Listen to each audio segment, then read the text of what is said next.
৫৭ বছর আগের একটি বেসরকারি আবাসিক ভবন, যার ইট, লোহার রড সহ বেশিরভাগ কাঠামো এখন ভেঙে পড়েছে, নষ্ট হয়ে গেছে সব উপকরণ। অথচ সেই ভবনের মাটির প্রায় ২০ ফুট নিচে যেসব সুন্দরী গাছের বল্লি ব্যবহার করা হয়েছিল, সেগুলো এখনও পুরোপুরি অক্ষত। কাঠে নেই কোনো পচন, নেই ক্ষয়, বরং রয়েছে নতুনের মতো দৃঢ়তা। মোংলা বন্দরে ৭০-এর দশকে নির্মিত এই সরকারি ভবনগুলোতে শক্ত ভিত করতে ব্যবহার করা হয়েছিল হাজার খানেক সুন্দরী গাছের বল্লি। ভবনগুলো বহু বছর ধরে পরিত্যক্ত অবস্থায় পড়েছিল। পরবর্তীতে এগুলো নিলামে তোলে বন্দর কর্তৃপক্ষ। অকৃত্য হয়ে যাওয়ার কারণে বিল্ডিং ভেঙে ফেলাইছে। মাটির নিচ থেকে এই সুন্দরী গাছ বেরিয়েছে, যে গাছ এই ৫৬ বছর নিচে মাটির নিচে আসলো, এখনো পচে নাই, যার ছালও পচে নাই, এখনো ছালও অক্ষত অবস্থায় এই গাছে, এখনো গাছের ছালও ভালো আছে। ঠিকাদারি প্রতিষ্ঠান যখন ভবন ভাঙার কাজ শুরু করে, তখন মাটির গভীর থেকে বেরিয়ে আসতে থাকে বিশাল আকৃতির কাঠ। এক একটি বল্লি প্রায় ২৫ ফুট লম্বা। সবচেয়ে বিস্ময়কর বিষয়, এই গাছগুলোর ছাল পর্যন্ত অক্ষত।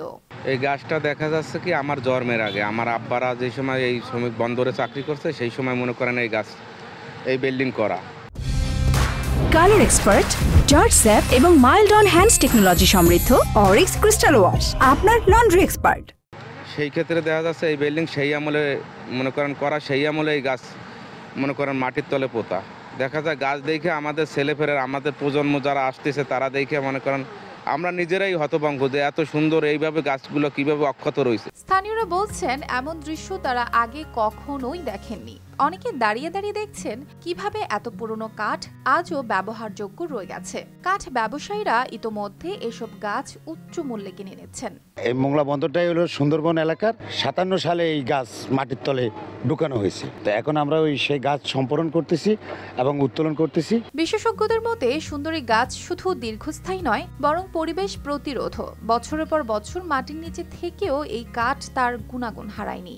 এই গাছের যে কাঠের যে জীবন, এটা অনেক দীর্ঘ হয়। এজন্যই আমাদের এই মোংলায় যে কাঠটা পাওয়া গেছে, ফাইলিং থেকে যে উঠানো হচ্ছে, এটা অক্ষত অবস্থা পাওয়া গেছে এবং এটা অত্যন্ত শক্ত অবস্থা আছে এবং এটা আবার ব্যবহার করার মতো উপযোগী আছে। সুন্দরী গাছ বেড়ে উঠতে সময় লাগে অনেক, কিন্তু একবার পরিপক্ক হলে তা কালের আবরণেও হারিয়ে যায় না। সেটা সুপার স্ট্রাকচারে লাগান বা খুঁটিতে লাগান, যেখানে লাগান সেটা দীর্ঘদিন ধরে টেকসই থাকে। মাটির নিচেও যে দীর্ঘদিন ৫০ বছরেরও অধিক যে গাছটি টেকসই আছে, এটা দিয়ে বোঝা যাচ্ছে যে গাছের যে এটা গাছগুলো ম্যাচিউর ছিল এবং আপনার এই গাছের কাঠের গুণাগুণ অত্যন্ত ভালো, যার ফলে এরা দীর্ঘদিন মাটির নিচে থাকার পরেও এই গাছটির গুণাগুণ কোনোভাবেই নষ্ট হয় না। এই ঘটনাই আবার প্রমাণ করে টেকসই নির্মাণের জন্য সুন্দরী গাছ আজও যেন অনন্য উদাহরণ।